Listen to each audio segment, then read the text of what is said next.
જય શ્રી રામ નારાયણ મહાદેવ. કેમ છો મિત્રો? ફરીથી સ્વાગત છે તમારું બધાનું એક નવા વ્લોગમાં. ઓફકોર્સલી બધા મજામાં થશો અને આપણો વ્લોગ જોઈને બધા મજામાં રહી જો.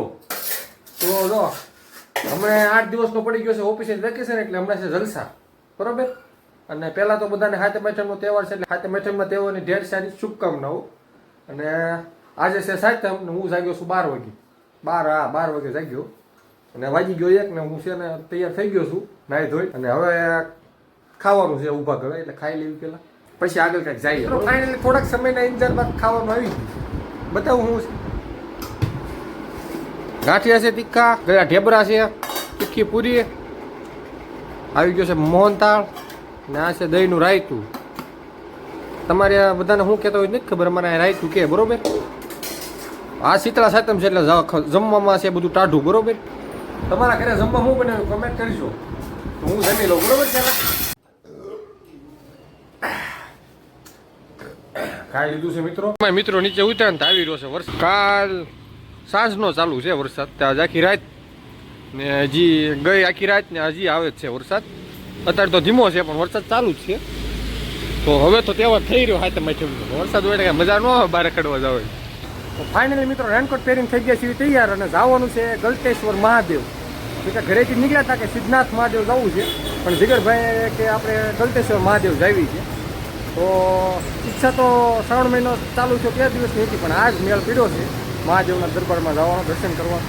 તો વ્લોગ પૂરો જોજો, બહુ મજા આવશે. તો ચાલો બધાને કરાવું ગલતેશ્વર મહાદેવના દર્શન.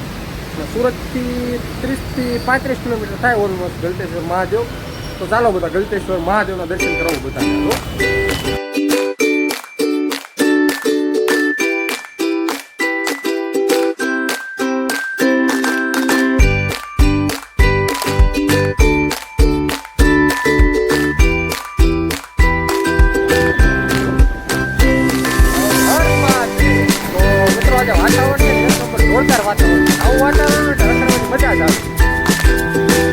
વરસાદ આવી ગયો છે.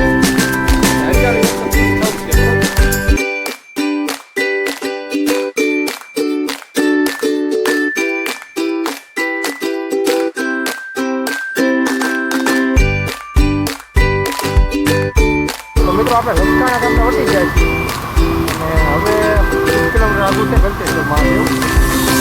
બસ આપણે 45 કરોડો પૂરો પડશે. દારો બરોજ વાત તો મારી ગાડીનું નામ છે. આપણે ઉપર પેટ્રોલ ભાઈ આવી ગયા છે. તો લોકમાં ટ્રેનિંગ બન્યા રહીજો, આવશે બહુ મજા થાય, બરોબર. તો નીકળી જાય.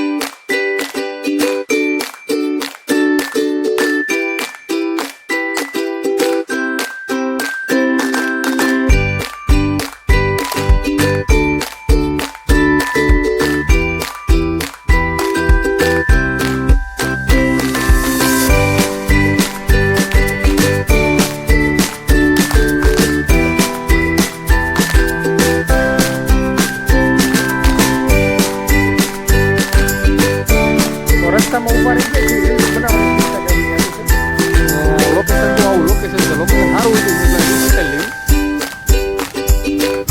વાતાવરણ ફૂલ હરિયાળું છે, બરોબર. તો રીલ્સ ઉતારી લેવી.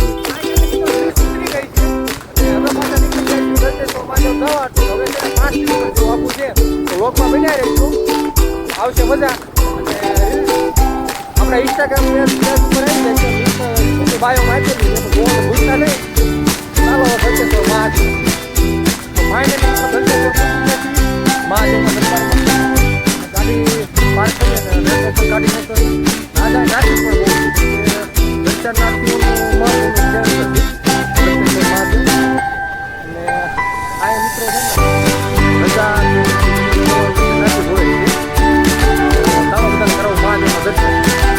મિત્રો. આ છે આ મંદિરનો મુખ્ય પ્રવેશ દ્વાર. અંદર મિત્રો પ્રવેશ કરતા જ તમને અદ્વિતીય અને વિશાળ સુંદરતાનો અનુભવ થાય છે. મિત્રો અત્યારે છે શ્રાવણમાં ચાલુ ને એમાં પાછો સાતમ આઠમનો તહેવાર, એટલે ભાવિક ભક્તો બહુ મોટી સંખ્યામાં મહાદેવના દર્શન કરવા આવેલા હતા.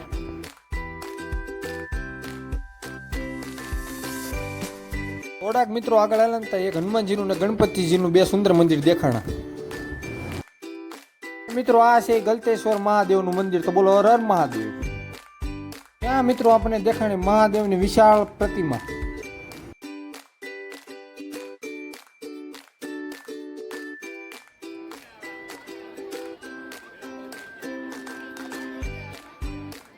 પછી મિત્રો આપણે નીકળી ગયા મંદિરની અંદર દર્શન કરવા.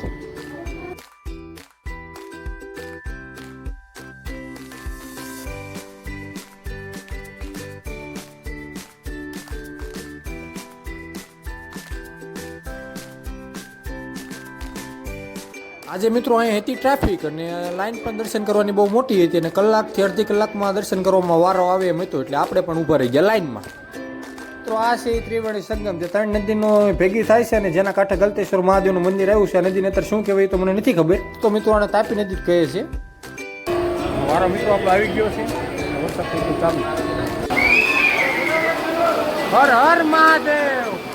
મિત્રો ફાઇનલી આપણે પહોંચી ગયા મહાદેવના દરબારમાં. અંદર લાઈવ તો શિવલિંગના દર્શન તમને નહીં કરાવી શકું, કેમ કે અંદર ટ્રાફિક છે બહુ અને બહાર પણ બહુ મોટી લાઈન છે અને વરસાદ પણ ધોધમાર ચાલુ હોય તો એટલે બધા ટીવીમાં મહાદેવના દર્શન કરી દેજો. ને મને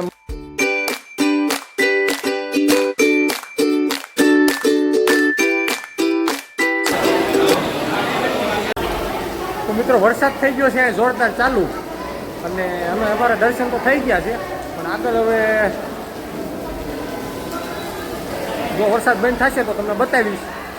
બાકી તો અત્યારે જો આ ભોજનાલયમાં ઊભા છીએ, મંદિરનું જે ભોજનાલય છે ને એમાં ઊભા છીએ અને વરસાદ બહાર જો ધોધમાર આવી રહ્યો છે મિત્રો.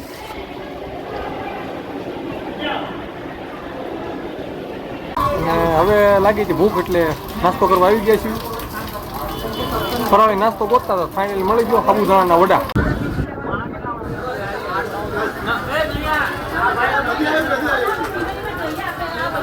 ફાઇનલી મિત્રો આપણો નાસ્તો કમ્પ્લીટ થઈ ગયો છે અને હવે વરસાદ પણ ઊભો રહી ગયો છે. તો હજી એક વસ્તુ જોવાની છે, ટ્રાફિક ન હોય તમને દેખાડ્યું ત્યારે 12 જ્યોતિર્લિંગના દર્શન કરાવું.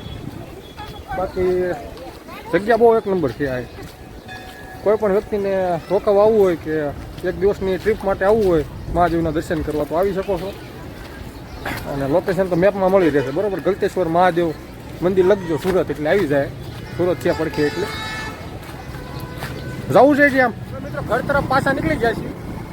હવે ગુફામાં તમને જે કહેતો હતો પ્રદર્શન દેખાડો 12 જ્યોતિર્લિંગ તો કાંઈ મેળ નથી આવ્યો, કેમ કે સમય થઈ ગયો સાંજના 6:30 વાગી ગયા છે. 7:30 તો નહીં પણ 6 વાગી ગયા છે અને હજી અમારે ઘરે જઈએ એટલે 30 કિલોમીટર થાય એટલે હજી 2 કલાક પછી 8 વાગે ઘરે પહોંચીએ. તો એ પછી ક્યારેક ફરીવાર વાત. બાકી તો મહાદેવના ચરણોમાં તમારા બધા બધી પ્રાર્થના કરી નાખી છે બધાના જીવનમાં સુખ શાંતિ અને સમૃદ્ધિ બની રહ્યા. તો કમેન્ટમાં લખી નાખજો હર હર મહાદેવ. તો હવે નીકળે સીધા ઘર બાજુ. તો ફાઇનલી મિત્રો આવી ગયા છીએ ઘરે પાછા. હવે અને વાગી ગયા છે 8 વાગ્યામાં 10-15 મિનિટની વાર છે. સાંજના 8 વાગી ગયા ઘરે પહોંચ્યા ને અને આપણે પાછા કમ્પ્લીટ થઈ ગયા છીએ. કપડા ઉપડા બાટલીને ફ્રેશ પાછા થઈ ગયા, એમ કે ઓલા કપડા થઈ ગયા હતા ભીના. અને મારા જો હેતુબેન બનાવો પૌવા બટેટા. તને આવડે પૌવા બટેટા બનાવતા? તો હવે મિત્રો આ વ્લોગનો આ કરવાનો છે એન્ડ, કેમ કે નકર વ્લોગ થઈ જાય છે બહુ લાંબો. તો કોમેન્ટમાં હર હર મહાદેવ લખવાનું ન ભૂલતા, ખાસ લખી દેજો. બાકી જો વિડીયો ગમ્યો હોય તો લાઈક કોમેન્ટ શેર અને ચેનલને સબસ્ક્રાઇબ કરી નાખજો. સબસ્ક્રાઇબ ખાસ કરી નાખજો, સબસ્ક્રાઇબ કરો. મળે કાલે ફરીથી આવા નવા વ્લોગમાં. ત્યાં સુધી જય શ્રી રામ ને હર હર મહાદેવ.